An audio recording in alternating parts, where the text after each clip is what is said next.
My family didn't just think I would fail. They planned their lives around it. It wasn't something they said once or twice, or only when they were angry. It was constant, quiet, certain, like gravity, like something that didn't need to be questioned. Because to them, it was already proven.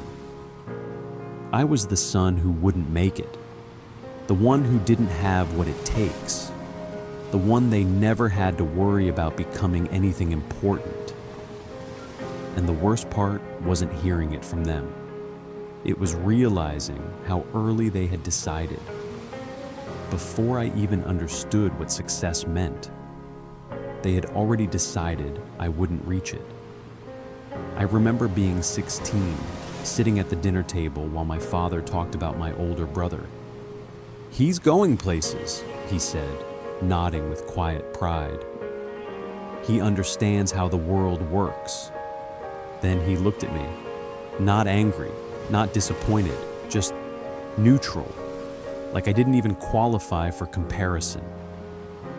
"You," he said after a pause, "just need to find something simple, something realistic." The table went quiet. My mother didn't disagree. She just kept eating. My brother didn't say anything either. He didn't have to, because in that moment, everything had already been said. I wasn't expected to win. I wasn't even expected to try.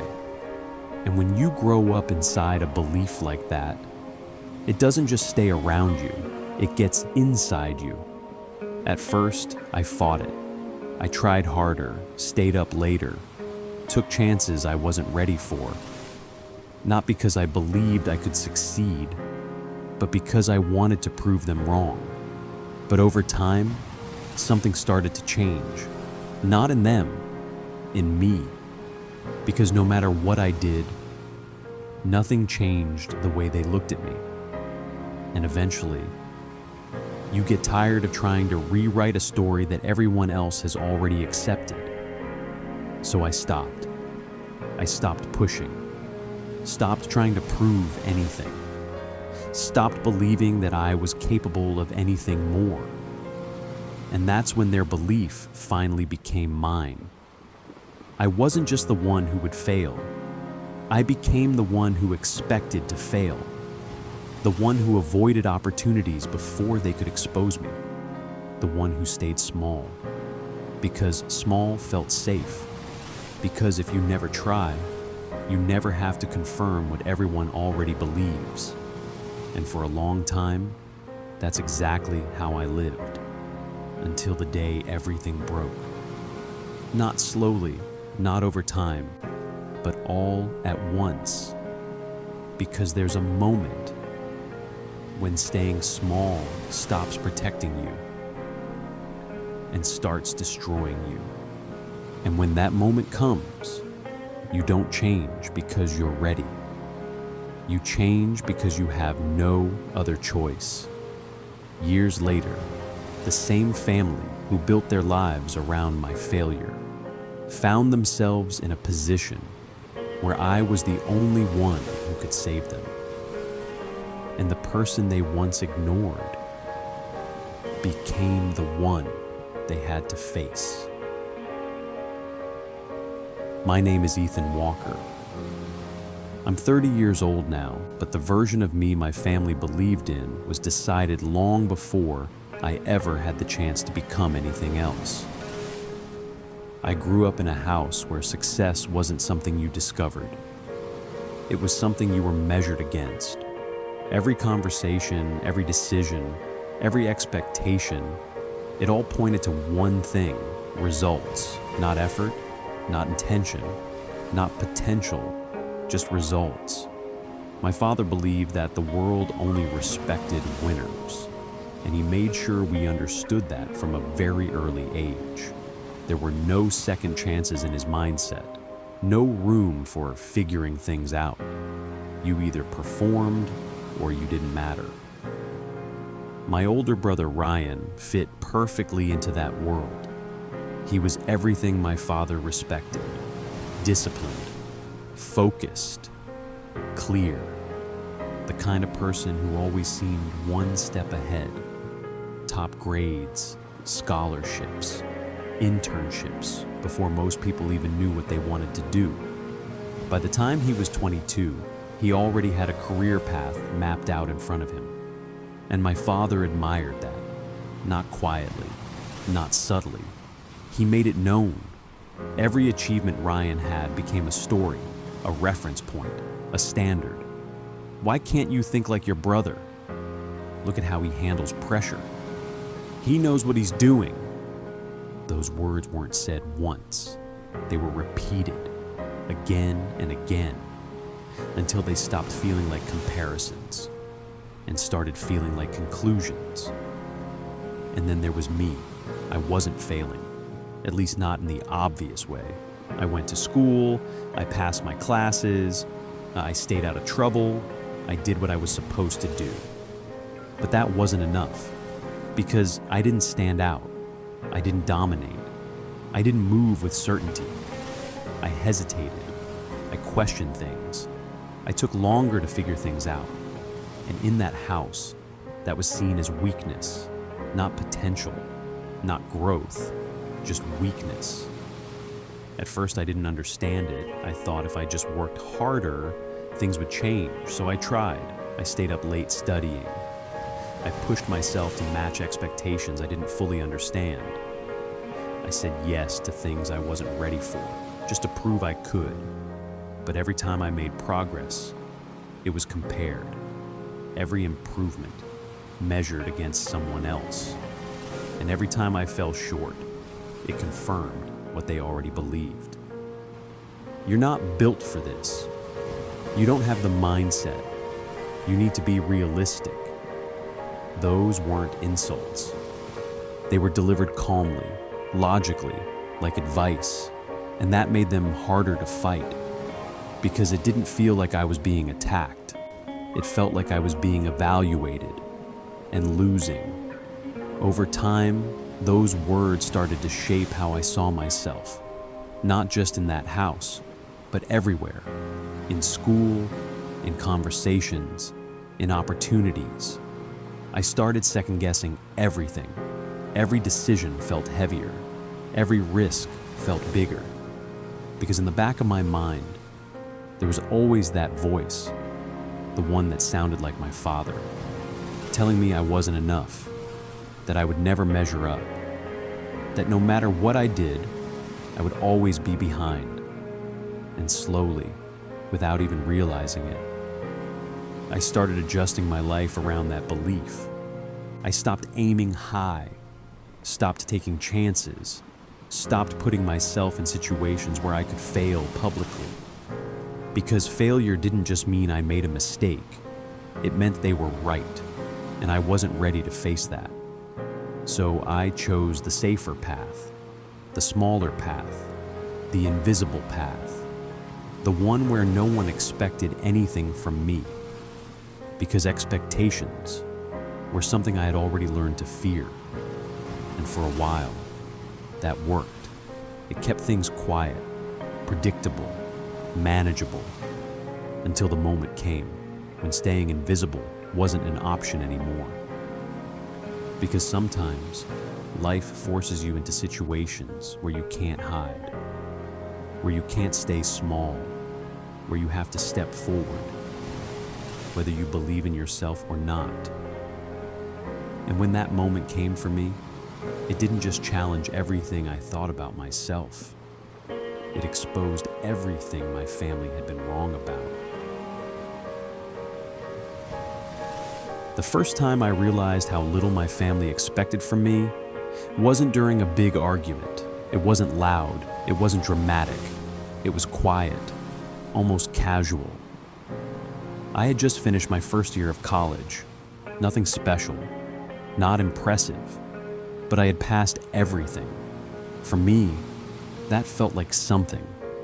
I remember walking into the house that summer thinking maybe, just maybe, this time would be different. That maybe I had done enough to change how they saw me. Dinner that night felt normal at first. My father asked Ryan about his internship, a finance firm in the city.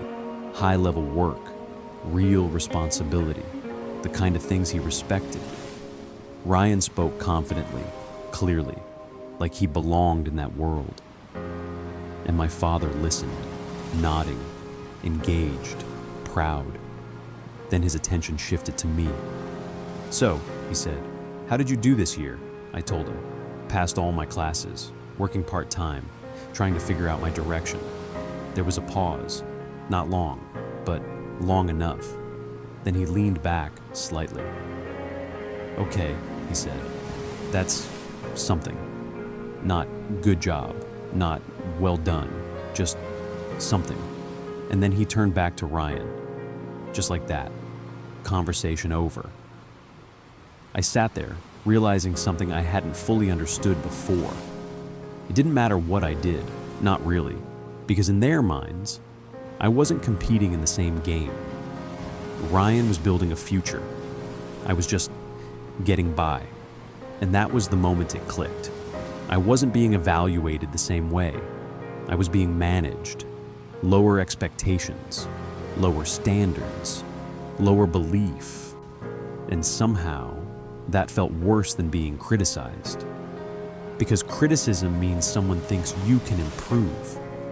This felt like they had already given up. If that had been the only moment, maybe I could have ignored it, told myself I was overthinking, but it wasn't. It kept happening, just in different ways. A few months later, my father invited a group of business partners over for dinner, people he respected, people whose opinions mattered to him. That night, everything felt more formal, more calculated, like a performance. Ryan was at his best, confident, sharp, speaking about markets, investments, long-term strategy, the kind of conversations I usually stayed out of. Not because I didn't care, but because I had already learned I didn't belong there. At some point, one of the guests looked at me. "So, Ethan," he said, "what are you working on?" It was a simple question, normal, the kind of question that shouldn't feel heavy, but it did. Because I knew what came next, I gave a simple answer, still figuring things out, working part-time, exploring options, honest, but not impressive. The man nodded politely, but before he could say anything else, my father stepped in. "He's still trying to find his place," he said with a small smile. The kind that sounds supportive, but isn't. "He's not really built for this kind of work." The table went quiet for a second. Then someone gave a light laugh. Not mean, just uncomfortable. And the conversation moved on, just like that. But I didn't move on. Because in that moment, something shifted again. It wasn't just what he said, it was where he said it, in front of people whose respect he cared about. And in that moment, he made it clear. I wasn't part of what he was building. I was something separate, something lesser. And for the first time, I didn't feel invisible. I felt exposed, like my role in the family had just been defined in front of everyone who mattered. But the moment that stayed with me the most wasn't at the dinner table. It was when money got involved. Not a huge amount, not something that would change my life overnight, but enough to show what they really believed. After graduation, Ryan was offered a position at my father's company, not entry level, not something he had to work his way up from. A direct path, high salary, real responsibility, everything handed to him, because my father believed he could handle it. I didn't expect the same. I wasn't delusional, but I thought maybe I could start somewhere, learn, prove myself over time. So I asked, not for a big role, not for anything special, just a chance, even a basic position, something to get my foot in the door. My father didn't say no immediately. He listened, nodded, considered it. And for a moment, I thought this might be different. But then he said something I'll never forget. "This isn't the right environment for you." Calm, measured, final. "You'd struggle here." He leaned forward slightly, as if he was helping me understand. "You need something simpler, something that fits you." Fits me. That phrase stayed in my head long after the conversation ended. Because it wasn't about the job. It was about how small they thought I was. Not capable of growth. Not worth the risk. Not someone to invest in. Ryan was an opportunity. I was a liability. And just like that, the door wasn't just closed. It was never opened in the first place. And for the first time, I didn't feel like I had been rejected. I felt like I had been eliminated before I even had the chance to try. By that point, I had already started pulling away, not physically, but mentally, emotionally. I stopped expecting anything from them because expecting less hurt less. But there was one moment that made everything clear.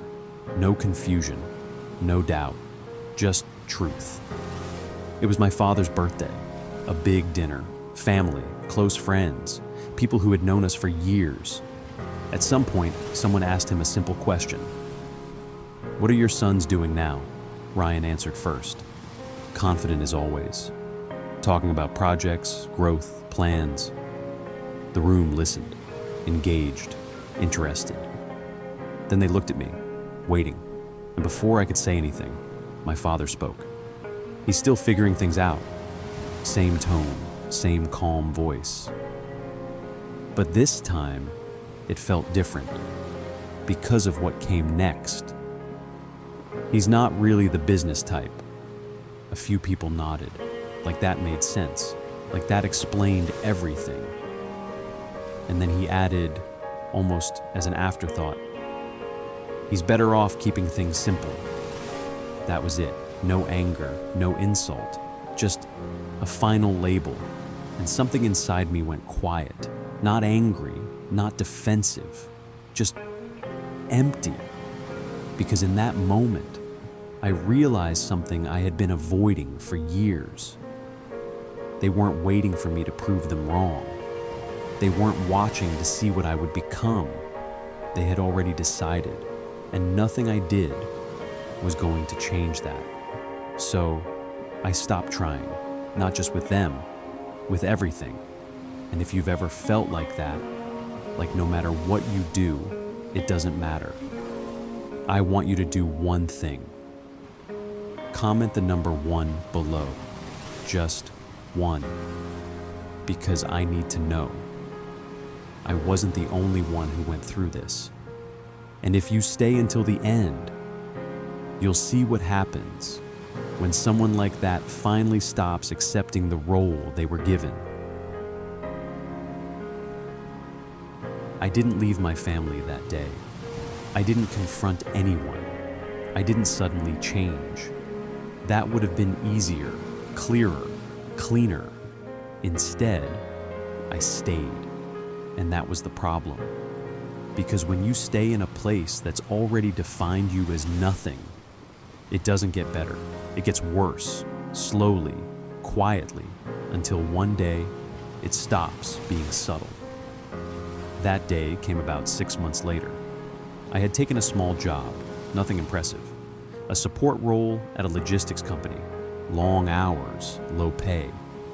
But it was mine, something I could build from, or at least something I hoped I could.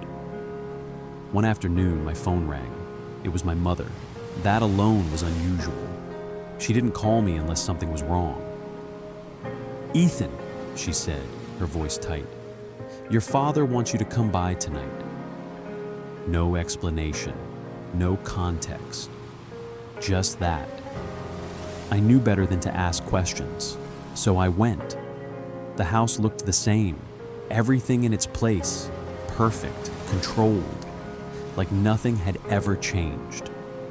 Ryan was already there, sitting at the table with my father, papers spread out in front of them, serious expressions, business, not family. That should have been my first sign. "Sit down," my father said. No greeting, no small talk. I sat. My mother stood in the background, quiet, watching. My father slid a document across the table. "I need you to sign this." I looked down. Legal language, dense, cold. "What is it?" I asked.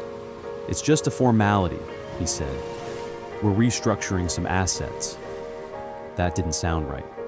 "Why do I need to sign anything?" There was a pause, short, sharp. Then Ryan spoke. "It's cleaner this way." Cleaner. That word again. I looked back at the paper, and then I saw it, my name, attached to something I didn't fully understand, but felt immediately, final. "You're removing me from something," I said. Not a question, a realization. My father didn't deny it. "It's just making things efficient," he replied. "You're not involved in the business anyway." Not involved, not included, not considered, just removed, like I had never been part of it, like I had never mattered. My hands tightened slightly on the edge of the table. "I don't understand," I said, and for the first time in a long time, my voice wasn't calm. My father leaned forward, and this time, there was no soft tone, no careful wording, just truth.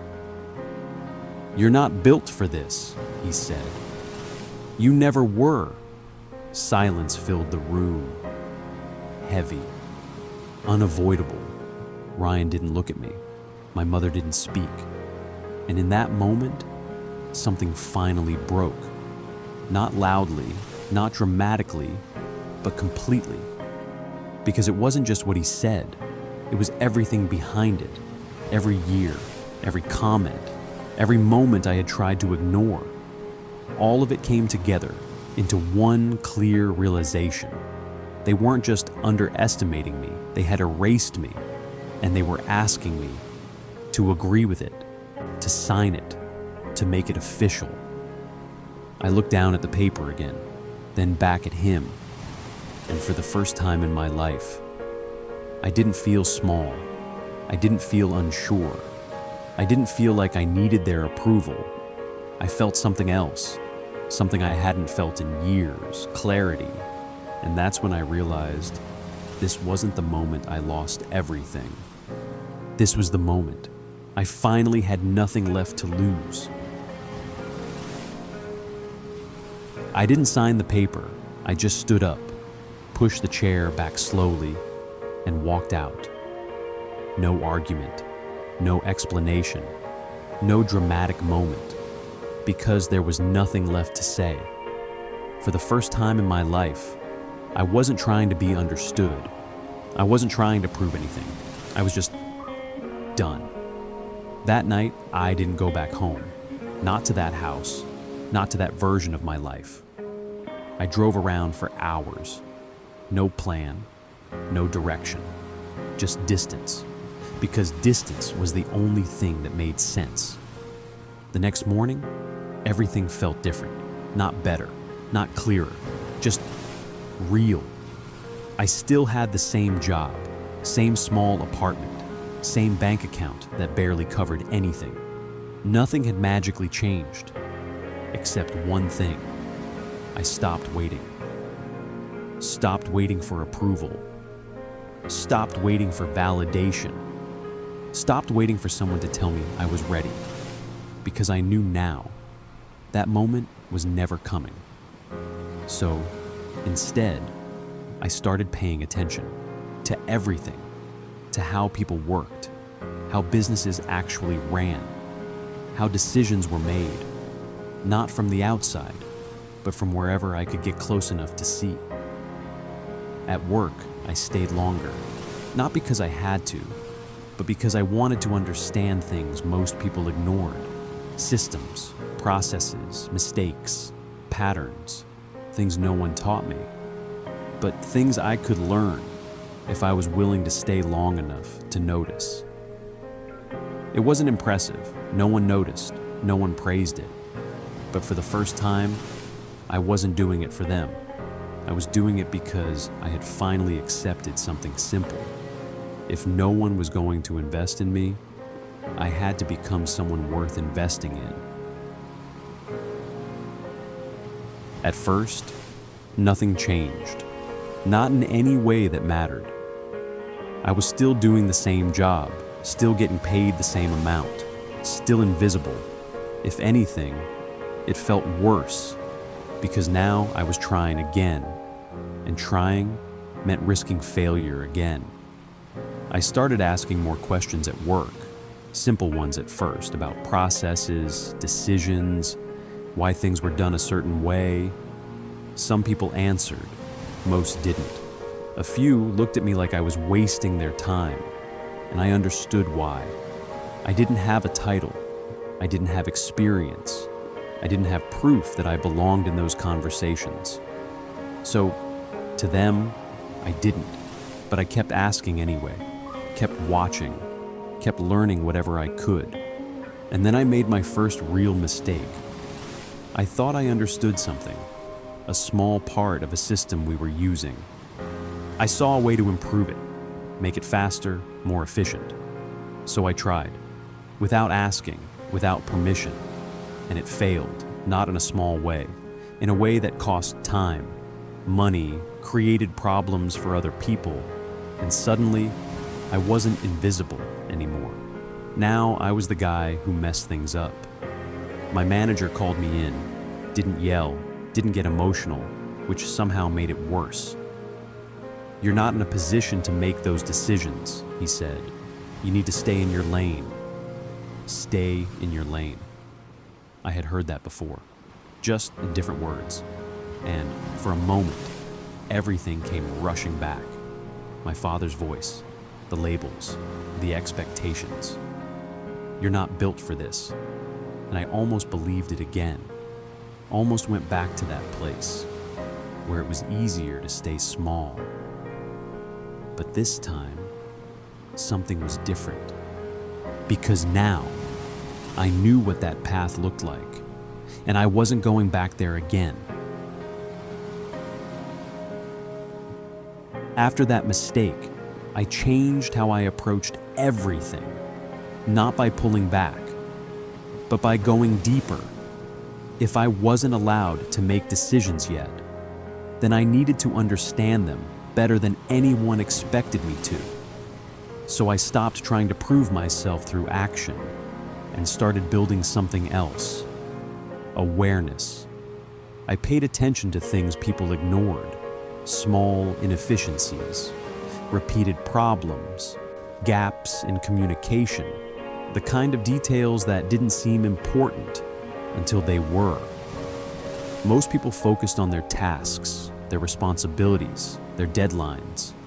But I started focusing on patterns, why the same issues kept happening, why certain decisions worked and others didn't. And slowly, things started to make sense. Not all at once, not in a dramatic way, but piece by piece, like putting together something no one else had time to notice. I also stopped working in isolation. Instead of trying to figure everything out alone, I started listening more to people who had been there longer, people who understood the system, even the ones who had ignored me before. At first, they didn't take me seriously. Why would they? I hadn't earned that yet. But consistency does something. When you show up every day, ask better questions, and actually listen, people start to notice. Not loudly, not immediately, but enough. Enough to answer one more question. Enough to explain one more thing. And that was all I needed, because I wasn't trying to impress them anymore. I was trying to understand something bigger than my role. And over time, That understanding became my advantage. Not experience, not status, not talent, just perspective. I started seeing connections others missed, seeing solutions before problems escalated. And for the first time, I wasn't reacting anymore. I was anticipating, and that shift changed everything. The first real shift didn't come from a promotion or recognition or anything official. It came from a problem, a recurring one, something small on the surface, but expensive over time. Orders were getting delayed, not always, not consistently, but enough to create friction, enough to cost the company money. Most people treated it like noise, something that just happened, something outside their control. But I had been watching it for weeks, tracking patterns, comparing timelines, looking at where things slowed down, and eventually, I saw it. Not a big issue, not a dramatic failure, just a small disconnect between two teams, a gap no one owned, no one noticed, because individually, everyone was doing their job. But collectively, something wasn't working. I didn't rush in this time. Didn't try to fix it on my own. Instead, I documented everything. Clear, simple, step by step. Then I brought it to my manager, carefully, not as a solution, but as an observation. At first, he didn't react, just looked through it, quiet, focused. Then he asked one question. "You put this together?" I nodded. He didn't say much after that, just told me to wait. A few days later, the process changed. Small adjustments, nothing dramatic, but the delays dropped, noticeably. People started mentioning it, casually, like something had improved. And for the first time, I was part of that conversation. Not directly, not publicly, but enough. Enough to feel it.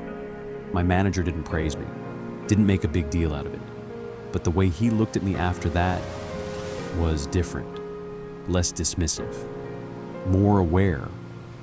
And that was enough. Because it wasn't about recognition, it was about proof, not to them, to myself, that I wasn't behind, I wasn't incapable. I had just been looking at the game from the wrong position, and now I finally knew where I stood. That small change didn't transform everything overnight, but it changed something more important, how I was seen, not by everyone, but by the people who paid attention. My manager started including me in conversations I wasn't part of before. At first, just to observe, to listen, to sit quietly in the room. But even that was a shift, because for the first time, I wasn't being kept out. I was being led in, slowly, carefully, and I didn't waste it. I didn't try to speak too much, didn't try to prove anything. I listened, watched, connected things in my head. And when I did speak, it was intentional, focused, relevant. And people noticed that, not immediately, but consistently. Weeks turned into months.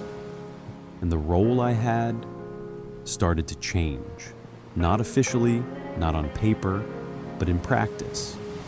I was being asked for input, for a perspective, for things that went beyond my position. And then one day, my manager called me into his office. Same place I had been called into before. But this time, it felt different. He closed the door, sat down, looked at me for a moment. "You've been paying attention," he said.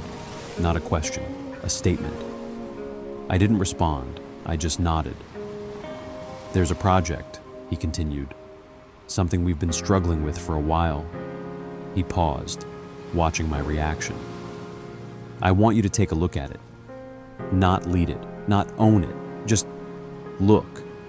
But I understood what that meant. It was a test, a real one this time. The project wasn't small. It involved coordination between multiple teams, deadlines, budgets, accountability, things I had never officially handled before. But this time, I didn't hesitate. I didn't question whether I was ready. Because I already knew the answer didn't matter.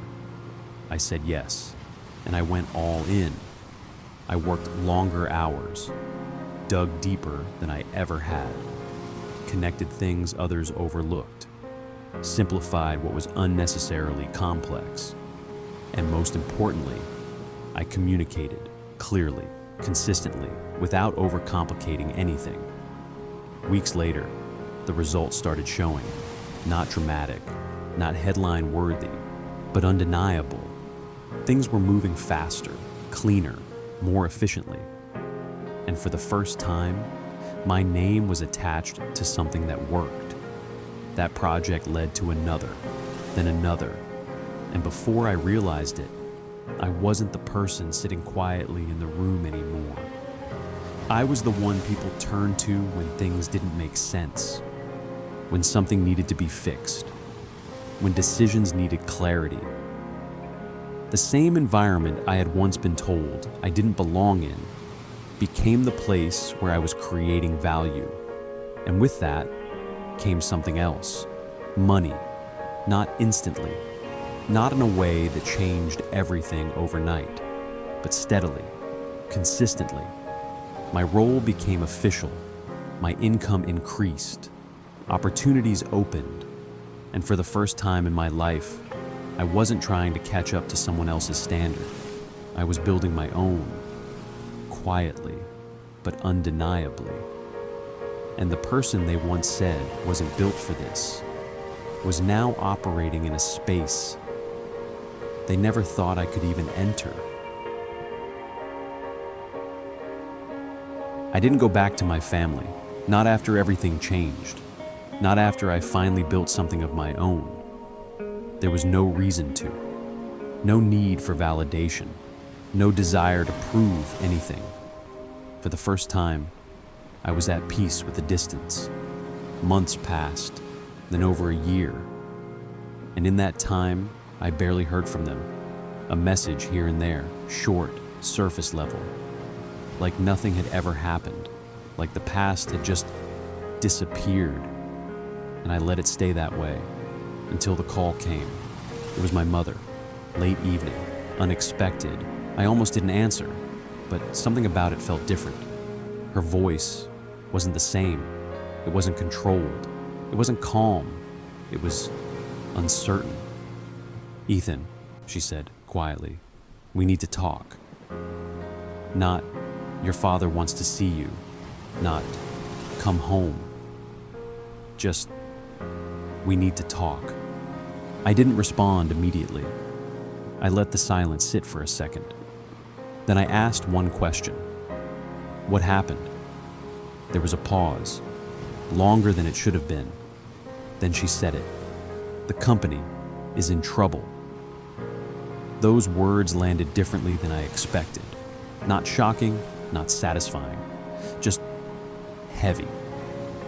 "What kind of trouble?" I asked. She hesitated again, then answered. "Financial, structural, things your father can't fix alone." Can't fix. That was new. For as long as I could remember, my father had always been the one with answers, the one in control, the one who didn't need help. But now, something had changed. "Why are you calling me?" I asked. Another pause. This time, shorter, because the answer was obvious. Ryan said, she started, then stopped. I waited. "He said you might understand what's going on." Might understand. Not, "You can fix it." Not, "We need you." Just, "You might understand."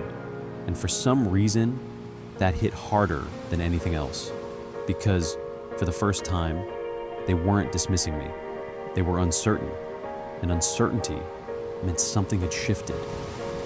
"I'll think about it," I said. Not yes, not no, just space.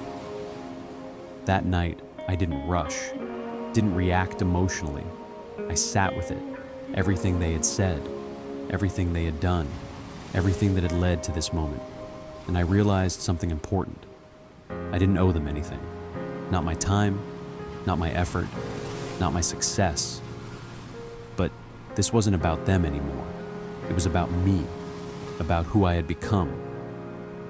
So a few days later, I showed up, not as the person they remembered, not as the version they had defined, but as someone else entirely. The house hadn't changed, but the energy had. Tension, uncertainty. Ryan looked different, less confident, more aware.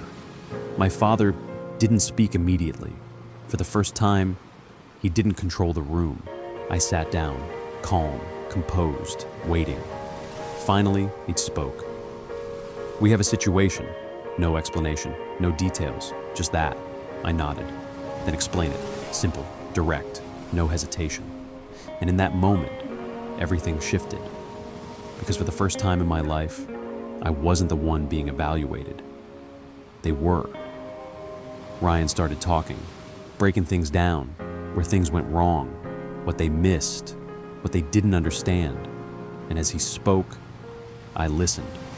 Not emotionally, not personally, just objectively, the way I had trained myself to. And when he finished, they all looked at me, waiting, not judging, not dismissing, waiting. And that's when I realized this wasn't about proving them wrong. That part was already done. This was about deciding what kind of person I was going to be now. So I leaned forward slightly, looked at the numbers again, then at them, and I spoke. Not as the son they underestimated, but as the man they didn't expect. I didn't raise my voice. I didn't remind them of the past. I didn't need to, because everything that needed to be said was already there, in the silence, in the way they looked at me, in the fact that they were now asking for something they once believed I could never give. I helped them, but not the way they expected, not by taking over, not by proving anything, but by showing them something they had never understood before. That value isn't decided by someone else's belief. And just because someone can't see what you're capable of doesn't mean it isn't there. Sometimes it just means you haven't been in the right place yet, or around the right people, or pushed far enough to discover it. And if you've ever been in that position where people decided your limits before you even had the chance, I want to ask you something. Do you prove them wrong, or do you walk away and build something they can't ignore? Comment 1 if you've ever felt underestimated, and 2 if you chose to prove them wrong. I'll be reading every single one.